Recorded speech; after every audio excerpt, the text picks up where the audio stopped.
Now, if you think you've driven a long way to see relatives this Christmas, then perhaps you ought to consider sparing a thought for a 91-year-old woman in Australia. Mary Taylor is the name, self-confessed driverholic, who's clocked up hundreds of thousands of miles driving across the country. And she took our Australia correspondent Ian Woods for a ride. When Mary Taylor sets off for a drive, her family know it could be weeks before they see her again.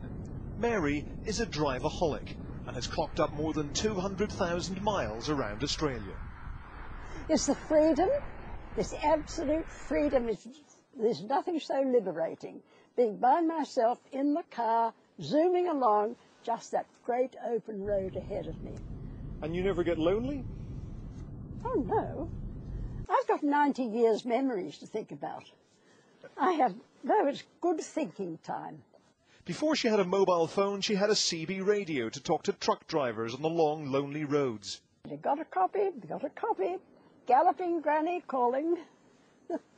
It all began at the age of 75 when her husband passed away. She hardly ever drove a car while he was alive, but now wanted to do something to pass the time. Her family thought she was mad. But Mary enjoyed her first circuit around the vast country so much, she did it again and again and again. She's written a book about her travels and even got sponsored by Honda, who gave her a new car. And if you think that elderly motorists live life in the slow lane, think again. Though remember, that's kilometres an hour on the Speedo. Now, just between you and I, do you observe the speed limits?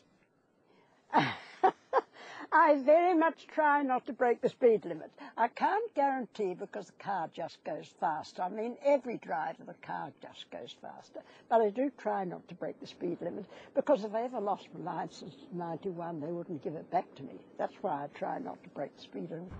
But recently, Mary had a brush with death. I had a blow-up doing 130, and I went bouncing over the Kimberley rocks, tore the bottom out of the car. It actually was quite good fun. I remember thinking that this is it, and that didn't worry me at all. I thought, well, what a way to go. And then the car stopped miraculously, and I just opened the door and got out. When I contacted her about an interview, she offered to rendezvous anywhere in the country, and then happily spent a week completing a round trip of 1,200 miles to meet me. And how long can you keep this up for, do you think? Well, I'm getting older. There's no way. I am getting older. But as long as I'm capable.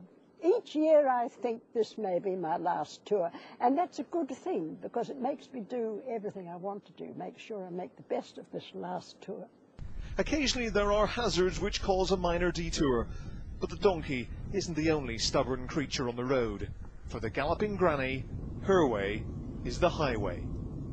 Ian Woods, Sky News, in the Australian outback.